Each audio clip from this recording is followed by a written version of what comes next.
For a moment, close your eyes and picture yourself in the highlands of Guatemala. What do you see? What makes it beautiful? What stands out?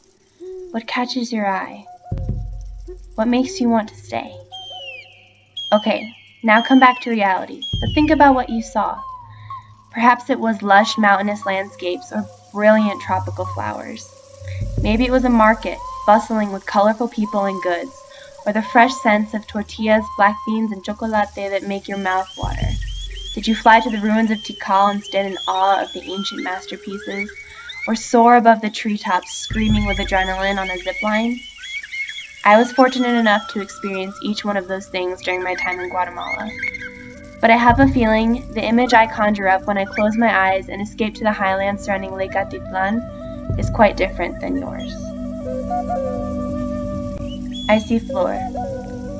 Her innocence, grace, and curiosity immediately captured my heart. My passion for this little girl and many others like her was spurred by the realization of the limitless potential she embodied that could change the world. I met Flor in a school where she lives in San Pedro. She followed her sister Christina into the classroom and hid behind her corte as she tried to introduce us. She told me she had finished the first grade and was excited to be in school because she liked to read books.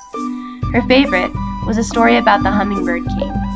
The sudden intensity that took over her dark chocolate eyes when she talked about reading was captivating, especially considering her background as a Mayan indigenous girl.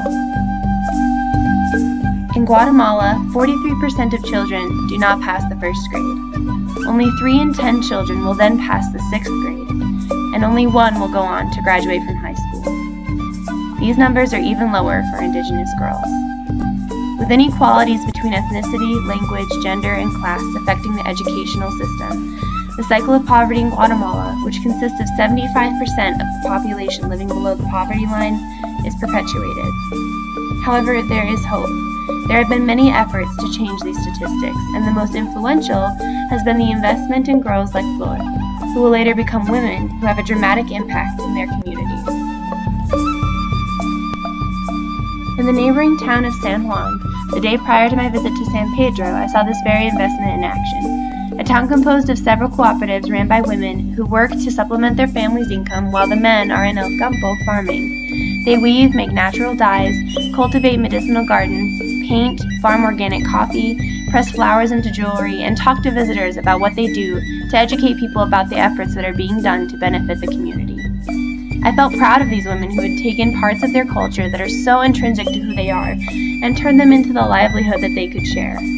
Later that day, we were taken to one of the homes of the women who work in the cooperatives, and we shared a home-cooked meal that was made with so much love it brought tears to my eyes. As I sat in the humble home of these women, I felt as if I was at home, even though in reality I was far from it. I felt so blessed to have been a witness to the power these women had in their developing community, and their unending generosity towards complete strangers. Realizing that the same strength, innovation, and generosity resides within myself as a woman filled my heart with inspiration. Inspiration that sent me searching for an outlet to cultivate a newfound passion for women. And the next day, it all clicked. Seeing Flor going into the 2nd grade, and seeing her older sister Christina finishing 6th grade, along with so many other young girls, made me so proud considering the statistics that are set up against them. I spent my afternoon teaching, learning, talking, laughing, and dancing with these girls, and in that time I realized to have powerful women, you need confident young girls. There's a saying in Guatemala, Niña educada, madre de desarrollo. An educated girl is the mother of development.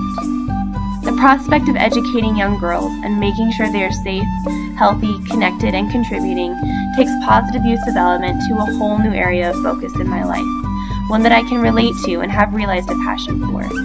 Not only is there a need for better education in Guatemala, but also a need to support young girls like Flor, to ensure they realize their full potential and become self-sufficient, educated, resourceful, powerful women.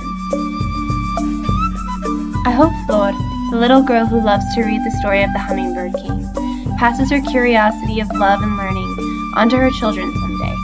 But for now, I hope she and all of the other beautiful girls I met in Guatemala have every opportunity to fearlessly chase their dreams.